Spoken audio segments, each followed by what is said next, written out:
Bom dia, queridos irmãos e irmãs.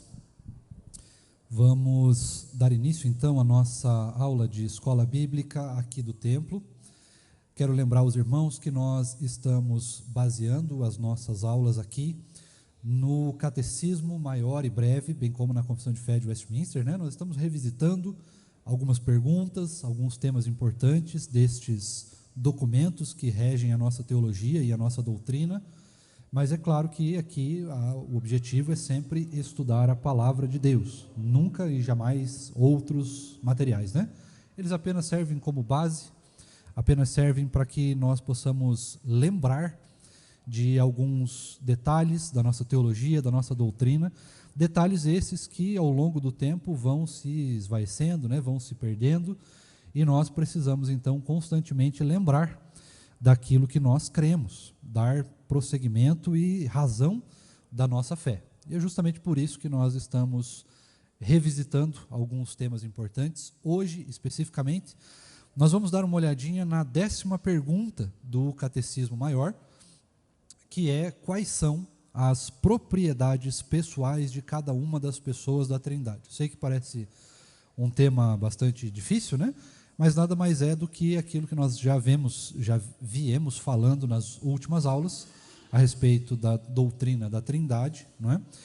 Onde nós falamos a respeito de um termo da teologia chamado economia da Trindade.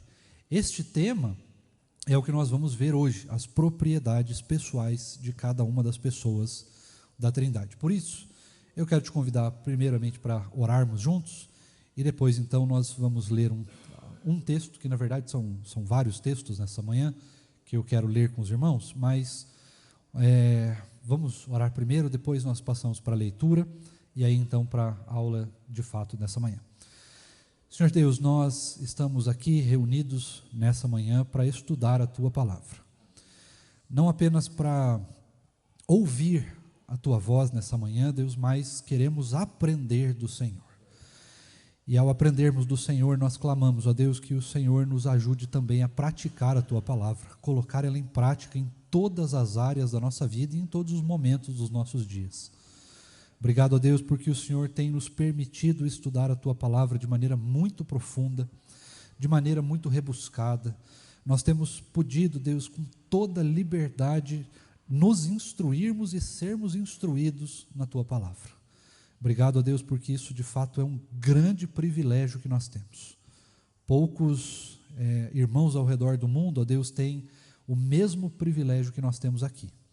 Então nós te agradecemos, nós louvamos o Teu nome e pedimos que o Senhor nos instrua, fale conosco, nos dê sabedoria, abra o nosso coração para que possamos entender, compreender e praticar a Tua Palavra. É isso que nós pedimos ao Senhor nessa manhã, em nome de Jesus. Amém. Irmãos, eu queria convidar você para abrir a sua Bíblia no Evangelho segundo João, primeiro capítulo de número 1. Esse é um texto bastante conhecido de todos nós, é um texto muito lido no período do Natal também, né? Então abra lá por gentileza, Evangelho segundo João, capítulo de número 1, primeiro capítulo. E nós vamos ler neste primeiro momento os 5 primeiros versículos desse texto, na belíssima e soturna voz do Sr. Nicolas. Os 5 primeiros versículos falam a respeito da pessoa do Senhor Jesus e nos conduzem um pouquinho a respeito de como nós vamos responder a pergunta de número 10, então, do nosso Catecismo Maior. Sr. Nicolas, fique à vontade. João: no princípio era o Verbo, e o Verbo estava com Deus, e o Verbo era Deus. Ele estava no princípio com Deus. Todas as coisas foram feitas por ele, e sem ele nada do que foi feito se fez. A vida estava nele, e a vida era a luz dos homens. A luz resplandece nas trevas, e as trevas não prevaleceram contra ela. Nós precisamos lembrar, para a gente fazer uma rápida recapitulação, que tudo que nós estudamos até aqui a respeito da pessoa de Deus nos levou então ao estudo dessa propriedade de Deus, que é a Trindade. desse atributo incomunicável da pessoa de Deus que nós não conseguimos ter completa compreensão. No entanto, nós precisamos lembrar que isso é uma doutrina absolutamente bíblica. E se é uma doutrina bíblica, é porque Deus revelou alguma coisa a respeito dela. Pode não ser tudo, pode não ser a totalidade daquilo que nós precisávamos saber, mas a verdade, irmãos, é que Deus compartilhou conosco algumas coisas deste mistério. O suficiente para que nós pudéssemos apenas crer neste mistério, e não o suficiente para fazermos grandes debates teológicos e discussões que não levam a lugar algum. Mas o que Deus revela na sua palavra é aquilo que nós precisamos exatamente para cumprir e estabelecer a nossa fé. Fé que o Senhor mesmo nos dá nele mesmo. Por isso, eu queria apenas fazer uma rápida recapitulação. Nós vimos que a Trindade ela é composta de 3 pessoas distintas, diferentes. Essas 3 pessoas, porém, compartilham da mesma essência. Esse é o princípio basilar, né? Essa é a frase mais clara que nós temos dentro da teologia para começar a entender, então, o processo e todo o arcabouço teológico a respeito da Trindade. Nós vimos também que cada uma dessas pessoas diferentes tem as suas atribuições, e estas atribuições é o que nós veremos na aula de hoje. Hoje vai ser, irmãos, ou a tendência é que seja uma aula um pouco mais simples. Afinal de contas, nós já falamos a respeito disso em alguns outros momentos. E hoje nós precisamos, então, fazer essa recapitulação e também esse advento aí de como que essas 3 pessoas funcionam, quais são as suas atribuições, como elas funcionam, em qual momento elas são ativadas, vamos dizer assim, em quais momentos elas precisam ser utilizadas, em quais momentos elas não precisam ser utilizadas, e como que elas funcionam aí ao longo do tempo da revelação da palavra. Tá? Nós começamos então a falar já deste texto, João capítulo 1, que fala que no princípio, me ajuda aí? No princípio era o verbo. O que é o verbo? O verbo era Cristo. Verbo aqui a tradução é palavra, né? No princípio era a palavra. E se no princípio era a palavra, o texto continua nos dizendo, no princípio era o verbo, e o verbo estava com Deus, ou seja, a palavra estava com Deus. E aí agora ele explica o que é o verbo, ou quem é o verbo, né? O verbo estava com Deus e o verbo era Deus. Então essa profundidade, falando a respeito da pessoa de Jesus, demonstra o aspecto da sua participação na Trindade. Isso demonstra não só uma participação, mas demonstra que Cristo é também o próprio Deus. A sua divindade, né, não é só uma participação. Participação é aquele que entra. Né? Jesus entrou na Trindade. Ele não entrou na Trindade. Ele é eternamente parte da Trindade. O que nós chamamos de segunda pessoa. Aqui, eu queria fazer uma rápida distinção para que nós pudéssemos entender e resolver isso, já que as próximas aulas vão em outros assuntos, né? Nós temos uma distinção para falar a respeito da Trindade, que é Deus Pai, Deus Filho e Deus Espírito Santo. Em outras palavras, nós usamos a primeira pessoa da Trindade a se referir a Deus Pai, a segunda pessoa da Trindade a se referir ao Deus Filho e a terceira pessoa da Trindade a se referir ao Deus Espírito Santo. Isso faz para a nossa lógica, traz para a nossa lógica um problema. Qual que é o problema? O problema é que a primeira pessoa é mais importante, a segunda pessoa ela é mais ou menos importante e a terceira pessoa não tem valor algum, né? Para a nossa lógica humana, é mais ou menos isso que dá a entender. Só que a gente precisa lembrar que as 3 pessoas da Trindade têm a mesma participação, a mesma importância, o mesmo valor e o mesmo peso. Afinal de contas, ainda que sejam pessoas diferentes, são um só. Confuso, difícil, misterioso, mas é assim que é.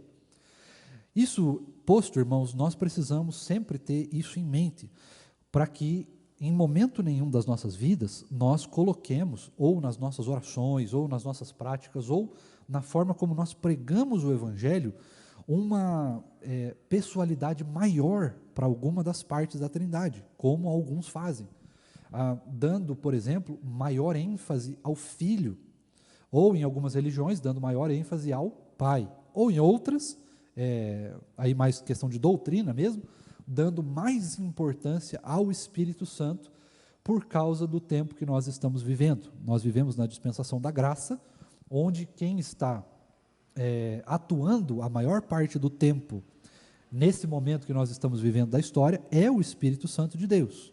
Né? Lembra-se que o Senhor Jesus já não está mais aqui conosco, mas Ele enviou um Consolador. E aí as pessoas tendem a achar, né, ou acreditar, ou a pensar que o Espírito Santo, então, ele nesse momento é mais poderoso, ele tem mais atribuições, né, do que outras pessoas da Trindade. Isso não é verdade.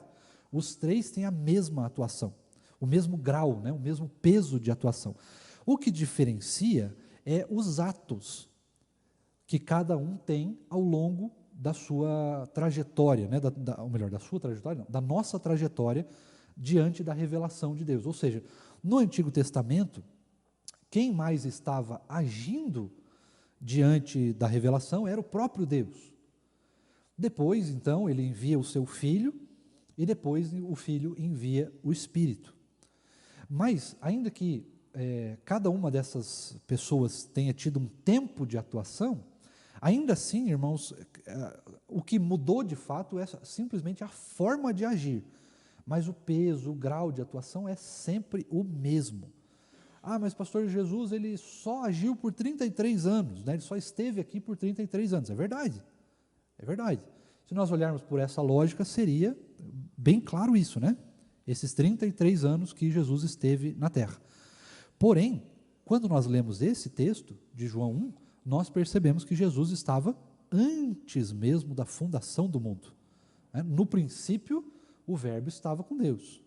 No princípio, lá no comecinho de tudo, o Verbo já estava com Deus. E aí nós temos então uma atribuição maior. O Verbo era Deus. Se o Verbo era Deus, então, obviamente, ele estava antes da fundação do mundo, antes do princípio, né? Antes da criação do tempo. Isso demonstra, irmãos, que nós precisamos então voltar um pouquinho ao Antigo Testamento, para que nós possamos entender aí um pouquinho a respeito da pessoa de Deus e das suas atribuições. Vamos olhar para, primeiro, os atributos que não são comunicáveis nem incomunicáveis, mas são atributos de feitoria. O que são atributos de feitoria? São aqueles que dizem a respeito da obra de Deus, né? E qual é a primeira coisa que, ao olhar para o Antigo Testamento, você lembra que Deus faz? Agora é com vocês. Criação, perfeito. Deus é criador.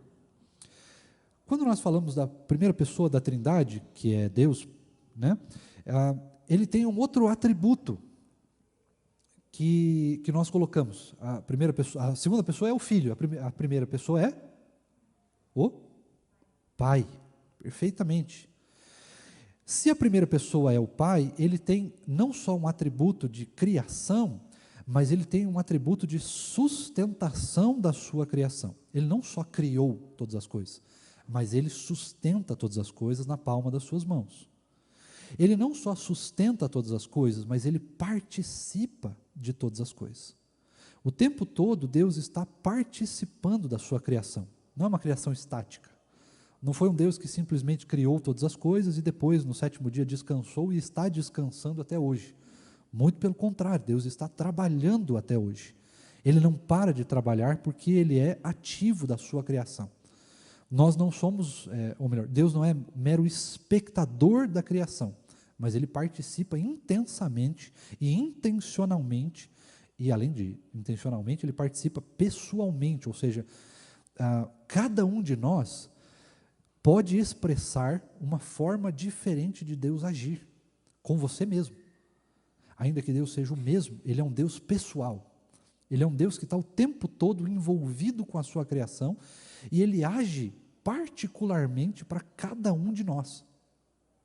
Isso é fantástico, isso é realmente algo muito extraordinário. Porque a forma como Deus fala comigo não é a forma que Ele fala com cada um dos irmãos, porque Ele fala de maneira diferente para cada um de nós, ainda que seja pelo mesmo instrumento. Deus fala pela sua palavra. Mesmo Deus falando pela sua palavra, Ele fala para cada um de nós de maneira diferente, em momentos diferentes, de um jeito diferente, com palavras diferentes. Isso é realmente muito fantástico. É a participação de Deus em todos os momentos da sua criação. Agora, um aspecto de Deus Pai que não se perde é o aspecto dessa participação na sua criação. Afinal de contas, Ele está o tempo todo participando da criação. Agora, o aspecto criador não precisa mais. Você concorda comigo? Deus não precisa criar mais coisas. Ele já criou todas as coisas. Então, esse aspecto de Deus, ainda que Ele não mude, Ele não precisa mais desse aspecto. Ele não vai criar outro universo. Quando que Deus vai ou melhor, vai fazer uso da sua criação novamente? Alguém consegue pensar nisso aí?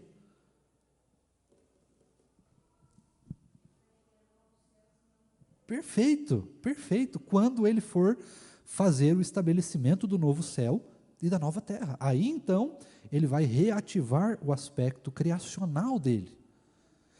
Agora, olha que coisa interessante, o aspecto criacional de Deus, ao fazer o novo céu e a nova terra, ele tem um atributo também do Senhor Jesus. Para fazer um novo céu e uma nova terra, Ele não vai destruir todas as coisas apenas, mas Ele vai fazer a atribuição do Filho, que é redimir todas as coisas.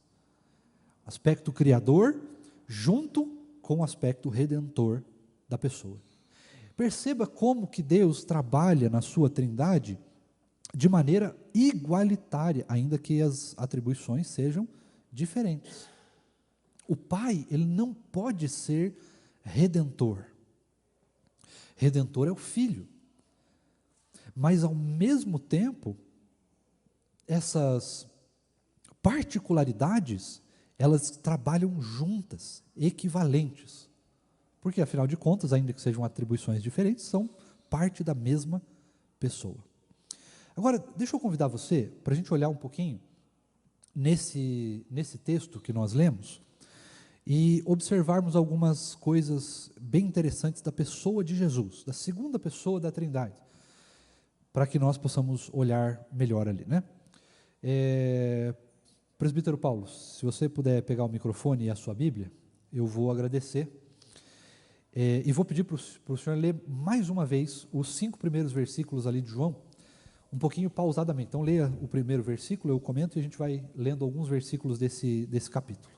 Se você puder, por gentileza. Ok, pastor.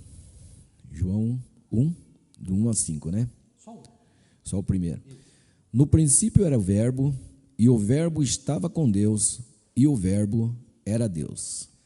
Então aqui, irmãos, nós temos esta particularidade da demonstração da divindade do Senhor Jesus antes de vir ao mundo. Antes de vir ao mundo. O que eu quero dizer com isso? Eu já falei sobre isso, mas o que eu quero dizer? Quando Ele veio ao mundo, o Senhor Jesus perde a sua divindade? Sim ou não? Não, perfeito. Então, próximo versículo, Senhor Paulo. Ele estava no princípio com Deus. Ele estava no princípio com Deus. E agora, o que vai acontecer? Continua. Todas as coisas foram feitas por intermédio dele, e sem ele, nada do que foi feito se fez. Olha aquele aspecto criacional que eu falei de novo. Deus é criador, certo? Certo, Deus é criador. Ninguém pode negar isso. Agora, olha que coisa fantástica, porque Deus é criador com o Filho. Se não houvesse o Filho, não haveria criação. Isso segundo o próprio Senhor Jesus. Palavras de Cristo aqui. Então veja que coisa interessante essa participação das pessoas. Às vezes a gente acha, né, ou fica meio subentendido que cada uma das pessoas, tendo as suas atribuições diferentes, uma não se mete na outra, mas é pelo contrário, elas são complementares, o tempo todo complementares. Tá? Próximo. A vida estava nele, e a vida era a luz dos homens. Agora olha que coisa mais fascinante ainda. Não só o Senhor Jesus é o aspecto da criação de Deus, como ele também é o intermediador da vida. Ou seja, sem Cristo Jesus, não haveria vida, nem precisaria haver eu e você.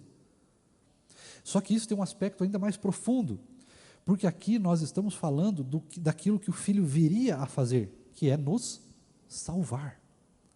Ou melhor, não só Cristo estava na criação para nos garantir vida, como ele também nos garante vida eterna. Sem Cristo, não é possível haver vida eterna. Você lembra o que diz João 14, versículo 6?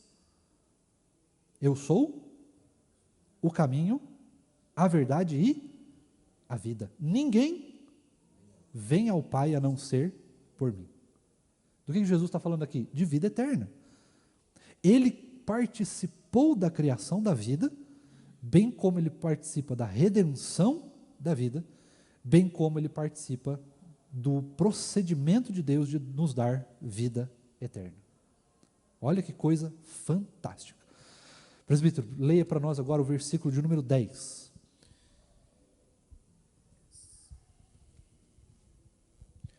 O Verbo estava no mundo, o mundo foi feito por intermédio dele, mas o mundo não o conheceu. Olha que coisa fantástica. Agora o Verbo está no mundo, agora ele já se fez carne, ele já está entre nós, mas não perdeu nenhum aspecto da sua divindade. Afinal de contas, o Senhor Jesus, como nós bem sabemos da teologia, ele é 100% homem e 100% Deus. Dentro da teologia a gente chama isso de união hipostática e é outro mistério que nós não podemos explicar com 100% de eficácia, né? Mas a gente consegue perceber essa divindade e humanidade, pelo menos no período que ele estava aqui na Terra. Tá? Presbítero, agora, por gentileza, o versículo de número 12. Vamos passear bastante aí no capítulo 1. Mas a todos quantos o receberam, deu-lhe o poder de serem feitos filhos de Deus e saber ao que creem no seu nome. Olha que coisa fantástica. Agora nós estamos olhando outro aspecto da pessoa do Filho. Esse outro aspecto da pessoa de Cristo é o aspecto de nos fazer filhos de Deus. Lembra aquela frase que a gente sempre costuma usar, até já falamos aqui na igreja algumas vezes sobre isso? Várias pessoas falam isso, né? Olha, mas todo mundo é filho de Deus. Não é verdade. O próprio texto bíblico está nos dizendo que nem todo mundo é filho de Deus. Quem são os filhos de Deus? Aqueles que creem no Senhor Jesus, no seu nome, na sua obra.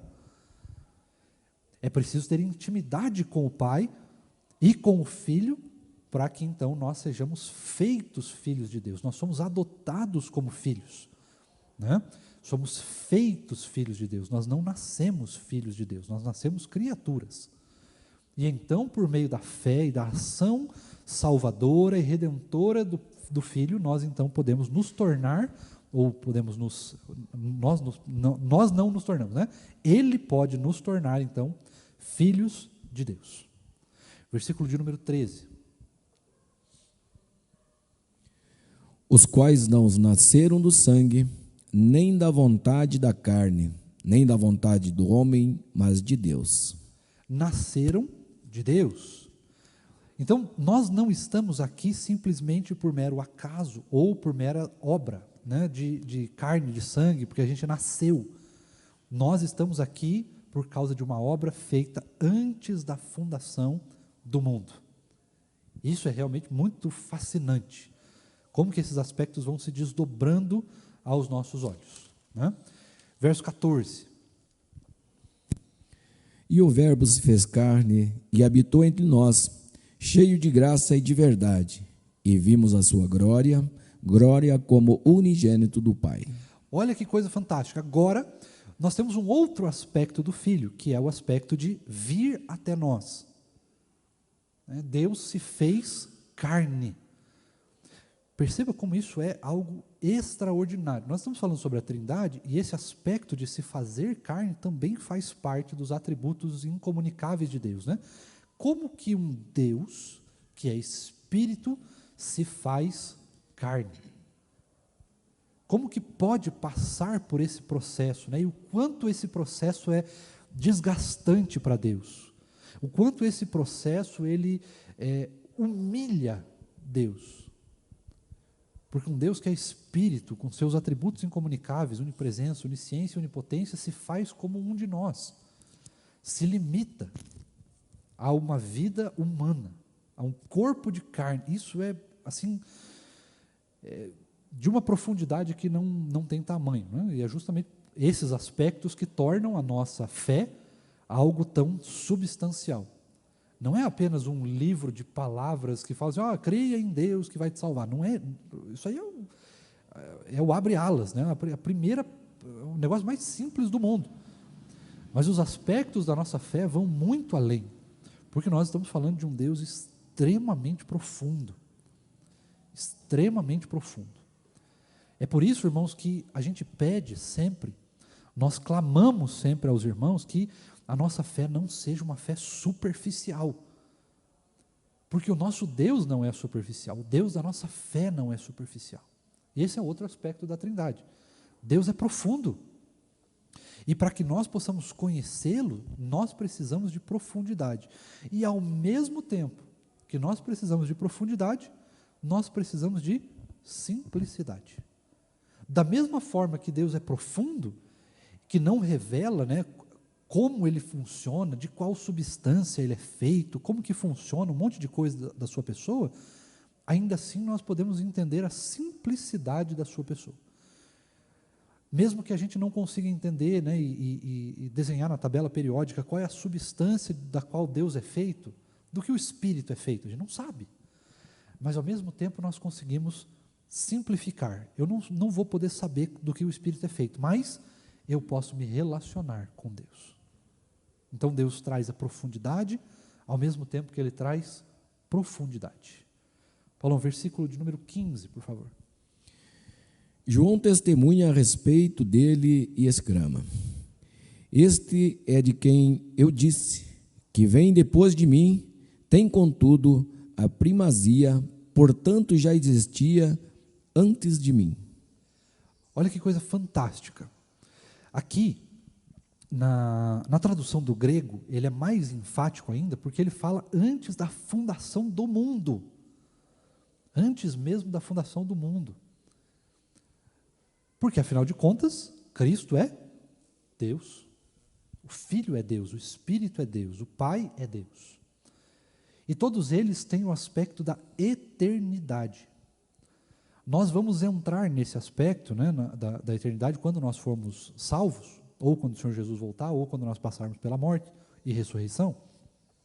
Nós vamos entrar na eternidade, mas nós não somos eternos. Deus é eterno.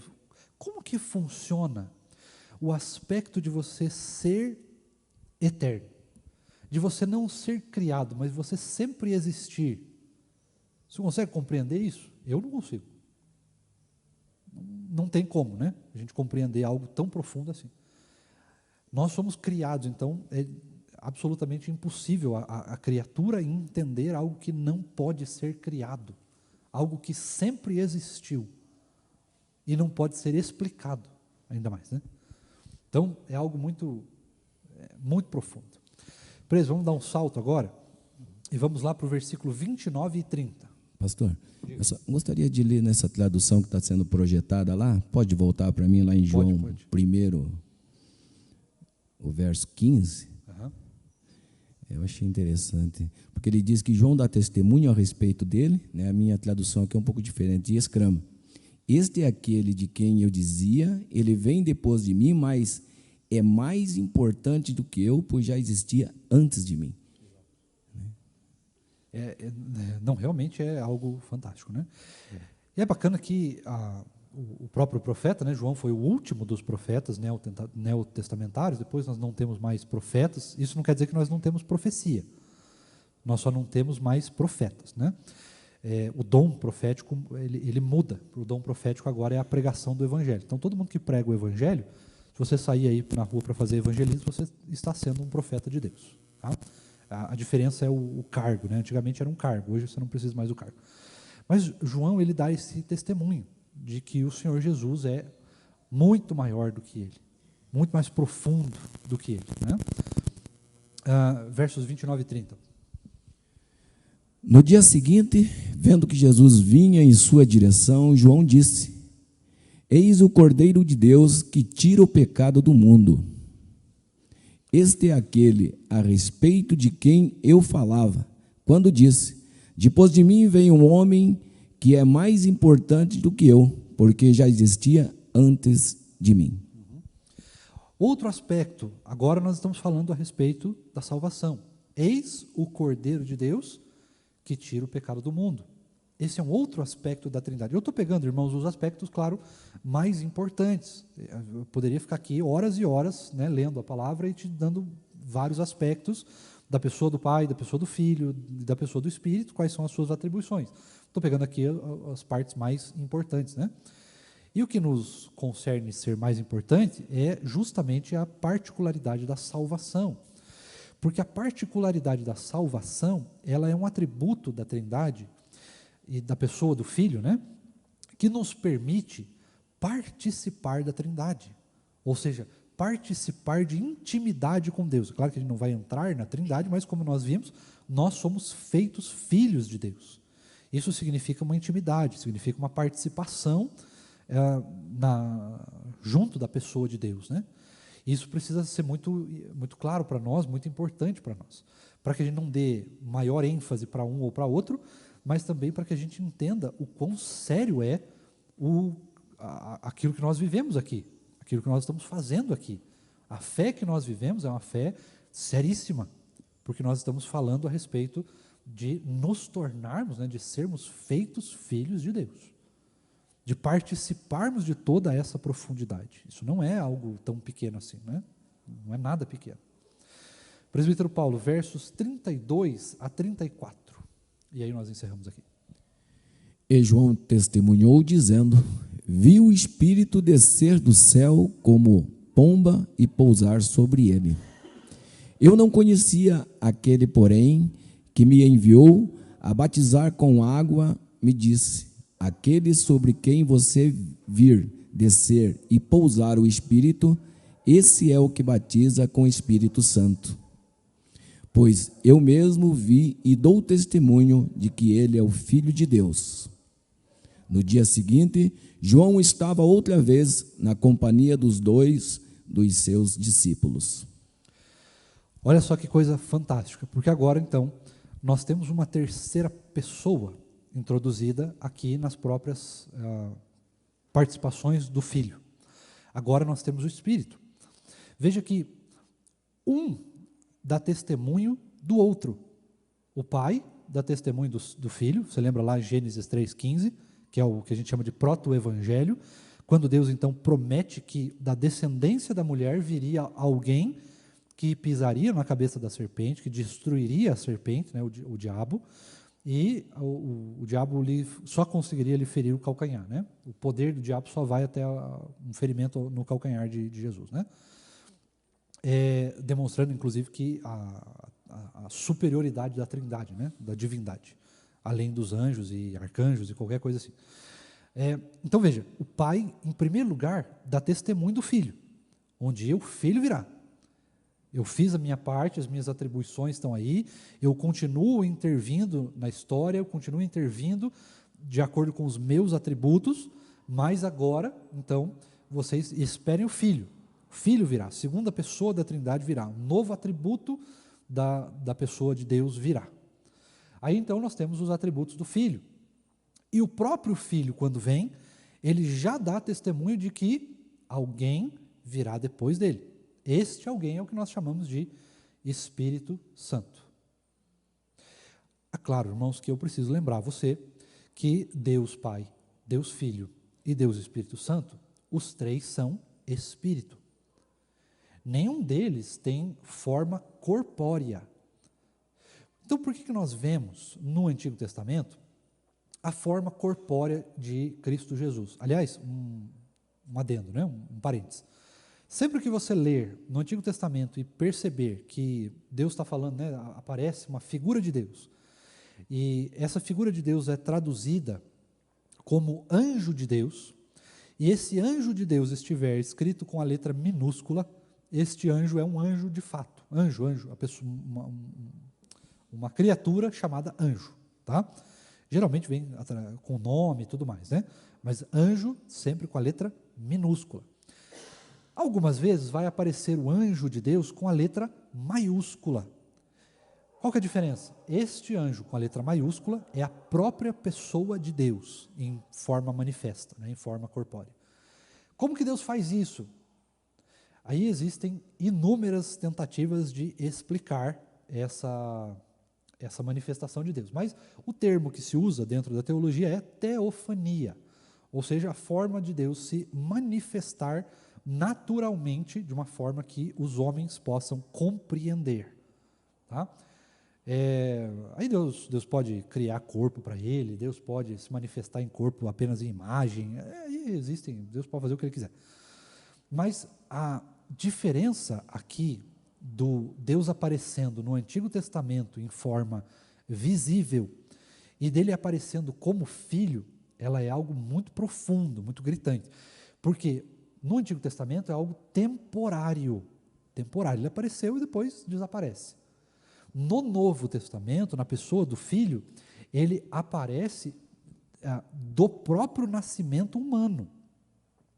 A gente fala, né, que Deus Filho, né, o Senhor Jesus é gerado, mas não é que Deus é gerado, né, o corpo de Deus é gerado, aquele corpo que ainda assim é temporário, né, dura os 33 anos ali, só que depois dessa vinda de Jesus, este corpo ele permanece, só que agora glorificado. Já no livro de Apocalipse, quando nós lemos o capítulo 1, e nós percebemos lá que aparece alguém que tem olhos como de fogo, da sua boca sai como espada de 2 gumes, a sua roupa era alva mais que a neve, né? Os seus pés eram como latão reluzente e tudo mais. Este, de fato, é o corpo de Jesus. Agora Deus se manifesta por meio de um corpo físico. Mas, ainda assim, Deus é Espírito. Qual que é a substância do Espírito? Não dá para saber, né? Claro, nem preciso dizer isso. Não dá para saber qual é a substância do Espírito. Mas Deus é Espírito. E aí, como que eu concilio Deus Pai sendo Espírito e Deus Espírito Santo sendo Espírito? Não concilio, porque primeiro eu não consigo nem explicar. Né? A verdade é essa. A verdade é simples e crua desse jeito. Como que a gente explica isso? Não dá. Não dá, porque a gente não sabe a essência. Nós não sabemos qual é a substância do que Deus é feito. Né? Talvez um dia Ele nos revele, mas a princípio até agora não revelou. Eu não sei se vai revelar, nem sei se seria preciso que Ele revelasse.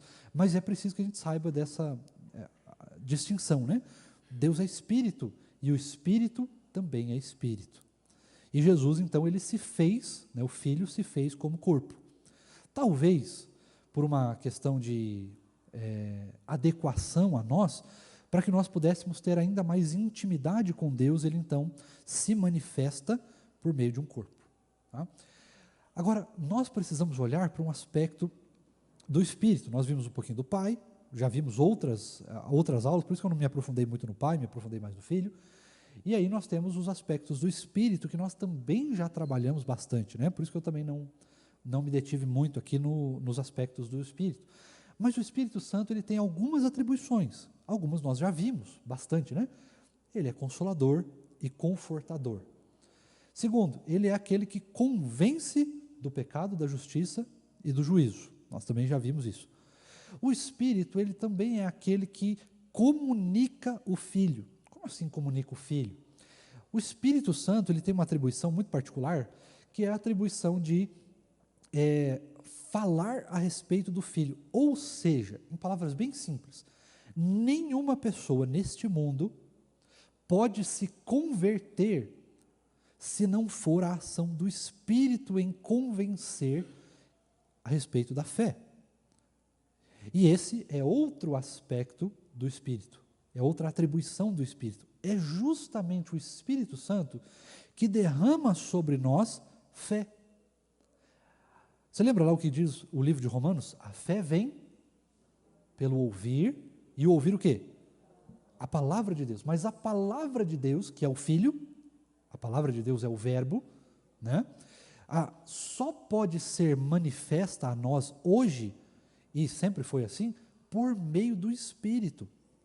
É o Espírito que manifesta esta palavra, é o Espírito que manifesta o Verbo, é o Espírito que nos convence a respeito do Verbo, é o Espírito que dá testemunho ao nosso coração do Verbo. Por que isso acontece? Porque o Espírito tem uma outra atribuição, que é a atribuição que nós chamamos de selamento. O que é o selamento? Quem está habitando dentro do nosso próprio coração? O Espírito. O Espírito de Deus habita dentro de nós. E é justamente por isso que é Ele que precisa convencer o nosso coração, ou seja, o nosso entendimento, o nosso corpo, a nossa alma, as nossas emoções, de quem é Deus. É o Espírito que faz isso. E por meio de toda essa ação, é o Espírito também que derrama sobre nós fé. É o Espírito que traz essa condição para que a gente tenha fé, tá? no nosso coração. A palavra de Deus lá em Tiago vai nos dizer, aqueles que querem ter fé, o que precisa fazer? Pedir, não é verdade? Peça a Deus, tanto sabedoria quanto fé, e é o Senhor que nos dá. Ou seja, a fé, ela provém do Pai, mas quem comunica para nós essa fé é o Espírito Santo. Veja como as pessoas estão interligadas, tudo está interligado. E existe, irmãos, aqui um rápido parênteses, existe uma doutrina herética, se você crê nela, você me perdoe, mas ela é uma doutrina herética que diz o seguinte: nós, na verdade, só temos um Deus. Só que o que acontece? Este Deus, ele é tão poderoso que ele se manifesta para nós de maneiras diferentes, ou seja, em particularidades de pessoas diferentes. Mas ainda é o mesmo Deus. Isso é heresia, tá? Deus é triuno. Existem 3 pessoas que fazem partes, e ao mesmo tempo, né, essas 3 pessoas são um só. Mas não é assim, Deus se manifesta em forma do Pai. Aí ele então usa um poder mágico, vamos dizer assim, e aí se transforma no Filho. E aí ele usa um poder mágico que se transforma no Espírito. Não é assim. Tá? As 3 pessoas são presentes, elas existem, mas fazem parte de uma pessoa só. E elas atuam entre si, elas se comunicam. E é justamente por isso que não dá para ser esse aspecto, né, de uma hora ele é o Filho, outra hora ele é o Pai, de outra hora é o Espírito, de acordo com a vontade dele. Não, as 3 pessoas estão ali. E elas se comunicam entre si. Isso é realmente fantástico. Tá? Outro aspecto do Espírito, ele é sustentador da igreja. É o Espírito que conduz a ação da igreja. Todas as ações que nós fazemos de evangelismo, de missões, pregação do evangelho, cânticos, aconselhamento pastoral, discipulado, todas essas coisas são atribuições do Espírito, e do Filho e do Pai. Mas é o Espírito que está, nesse momento, comunicando essas coisas, que está interferindo, intermediando, né? Outra coisa, outra atribuição do Espírito, é o Espírito Santo que leva até o Pai as nossas orações. Ele é quem conduz as nossas orações até o Pai. Você lembra lá em Apocalipse, que tem uma passagem muito curiosa, que fala que as orações dos justos estavam numa espécie de como é que é o nome daquilo? De um cálice, de uma taça, e ali estavam as orações dos justos, né? Então, esse processo de levar as orações é o Espírito que faz, né? O Espírito de Deus, ele intercede por nós com gemidos inexprimíveis, né? Com uma língua que nós não podemos compreender, de uma forma que nós não podemos compreender. Porque, irmãos, a nossa oração, ela não pode chegar até Deus. Por que ela não pode chegar até Deus? Porque nós somos pecadores. Deus não se comunica com pecadores. Deus não interage com pecadores. Porque até se Deus interagisse conosco, nós morreríamos. Nós não podemos nem ver Deus, imagina interagir com Ele. Então, quem que faz essa ponte? Primeiramente, o Filho que nos redime. E depois o Espírito que faz essa ponte que nós não conseguimos alcançar. Pelo menos por enquanto. Depois, nós então alcançaremos o Pai quando estivermos com o corpo glorificado. Então, irmãos, a aula de hoje, ela traz esses aspectos mais filosóficos para que a gente possa perceber essas atribuições. Tá?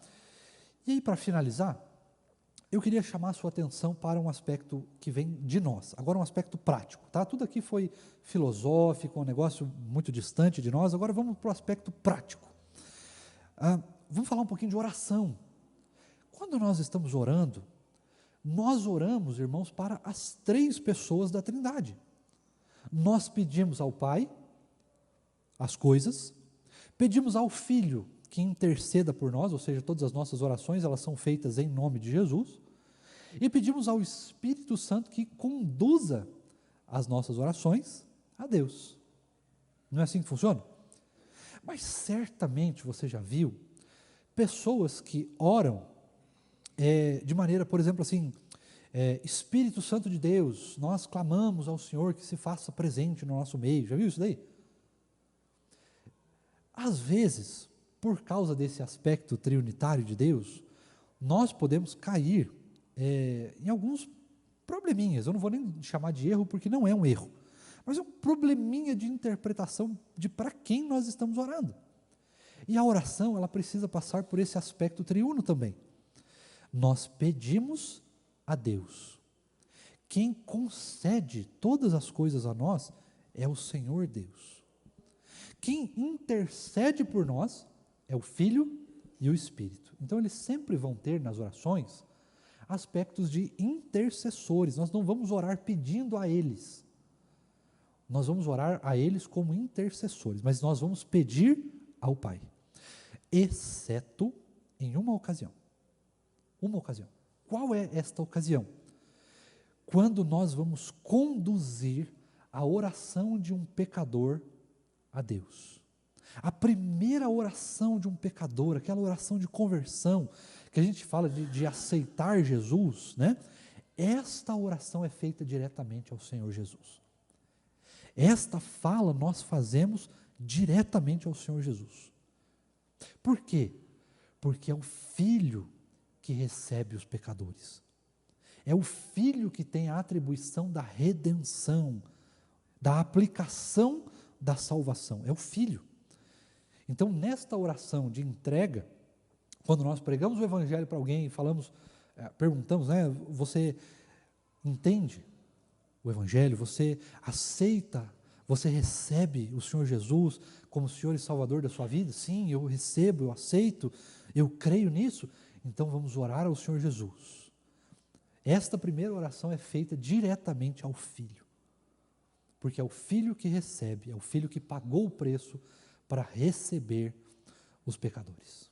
Para receber a mim e a você. Depois, nós então pedimos ao Pai. E o Filho se torna nosso intercessor. Amém? Amém. Irmãos, alguma pergunta, alguma dúvida, algum comentário que os irmãos desejem fazer, alguma pergunta que você sempre quis fazer a respeito disso, das atribuições? Resta alguma dúvida? Não? Sim? Diz aí para nós, por favor. Tá bom? Acabamos um pouquinho mais cedo hoje, até porque o tema a gente já está mais rebuscando, né? E aí nas próximas aulas agora nós vamos então entrar em algumas coisas um pouco diferenciais, né? Nós vamos agir agora na divindade do Filho, que é a pergunta de número 11, a divindade do Filho e do Espírito, e depois então nós passamos aí para alguns aspectos mais práticos da pessoa de Deus, tá bom? Vamos orar mais uma vez? para dar encerramento à nossa aula. Presbítero, já que você falou tanto hoje, fiz o senhor falar bastante, você pode encerrar com uma oração para nós? Oi? Pode usar aqui. Mais fácil. Vamos orar, queridos. Baixe sua cabeça, feche seus olhos. Pai, nós somos gratos porque o Senhor nos deu a alegria, o privilégio de estarmos nesta manhã diante do Senhor, aprendendo um pouquinho, ó Pai, mais da Tua palavra, e que aquilo que aprendermos, ó Deus, a que cada dia possamos colocá-la em prática. Bom é render graças ao Senhor. Bom, ó Deus, é estar diante de um Deus que tem, como sempre declaro, nos sustentado, como tem caminhado com cada um de nós, tem cuidado das nossas vidas e das nossas famílias. Por isso, ó Deus, que possamos confiar no Senhor e depositar no seu altar todas as dificuldades, sabendo que estamos diante de um Deus que pode realmente, dentro do seu tempo, nos responder a todo momento, ó Deus. Dá-nos um domingo abençoado, assim como já tivemos esta manhã abençoada ouvindo a Tua palavra. Continua conosco, leva-nos de retorno aos nossos lares, cuidando e nos abençoando, e que à noite possamos estar aqui novamente para continuar a